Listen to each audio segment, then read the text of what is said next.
Okay, welcome to Kintu 425 for Wednesday, February 10th. Last day I had given you this cardiovascular system review, and for this class I am going to complete that review for you. So first of all, in this question, we went over the answers last class, and I made a small error when I typed in the equation for blood pressure. So I just said, I think total peripheral times cardiac output. It should be total peripheral resistance times cardiac output. So your blood pressure is dependent on the amount of resistance you have in your vasculature. So that's your total peripheral resistance multiplied by your cardiac output. So that's just one error that I wanted to correct. So this is where we left off with this question.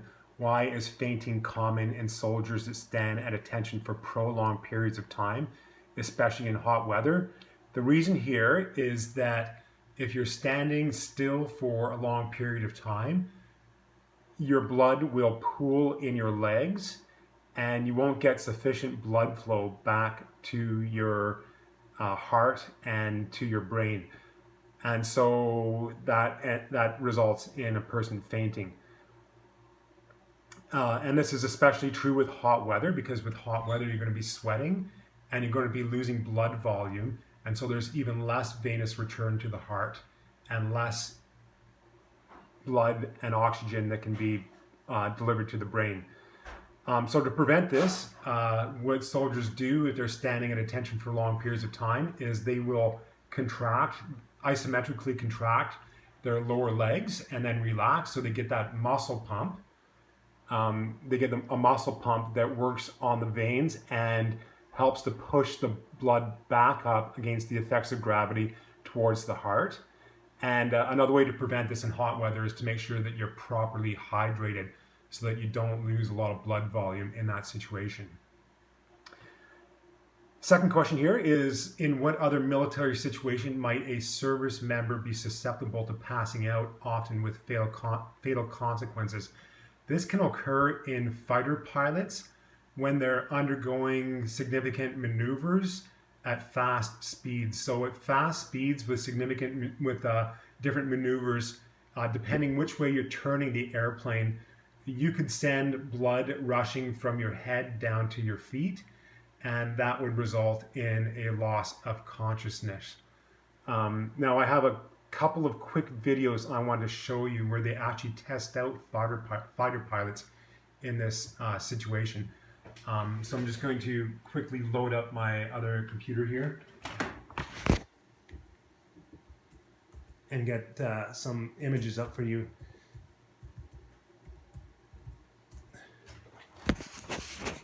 So what they do for fighter pilot testing and for astronauts, so this is from the European Space Agency, is they use this human centrifuge. So the person is put into this position, and then they are spun around the room, and this causes the blood to go from the head to their feet. And if you don't use countermeasures at really fast velocities of spinning, you're going to end up passing out. So what I have here is just a couple of quick videos here for you. Let's see here. So this is someone being put into the human centrifuge. You can see it's kind of like a capsule in this case. But keep in mind that their position is that their head is towards the center of the centrifuge. So when it's spinning around, the blood actually goes towards their feet.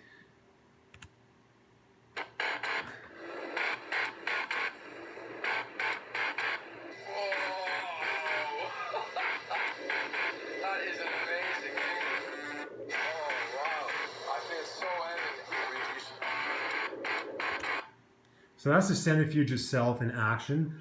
And what I have here is a quick video of some fighter pilots being tested. And they're actually in the centrifuge. So these are videos of them inside the capsule in there. centrifuge. 7 G's. Are you ready? Yes. Yeah, ready. I'm ready. Sure. Are you ready? Yes. So what you can see here is you can see the amount of gravitational force that they're experiencing. 3, So that's proportional to the speed at which the centrifuge is spinning. The higher that G value, the more the blood is being pushed from their head towards their feet. Show me now and start that lower body strain, okay? Okay.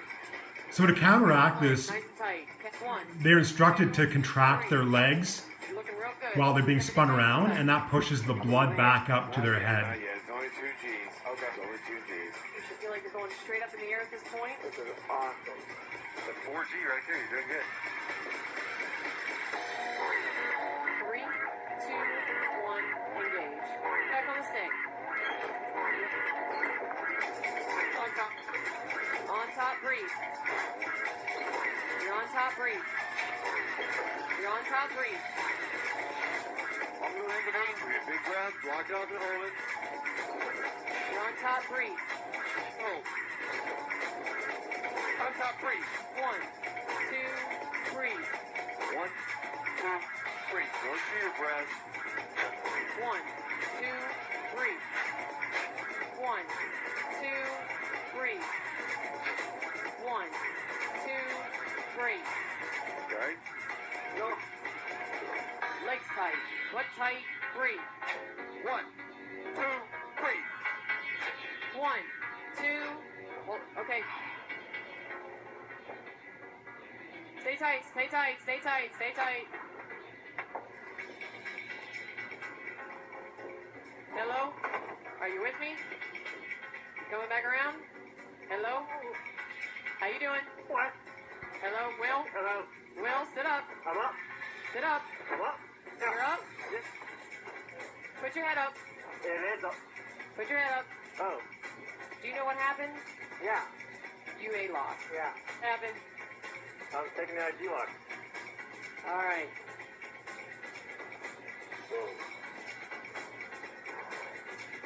Okay. You alright? You feeling nauseated? Yeah, a little bit. I'm gonna vomit. Okay, get the bag. Get the bag. He was a big okay. I actually have no comments for you. Everything looks real good. How you feel? Woo! Good job.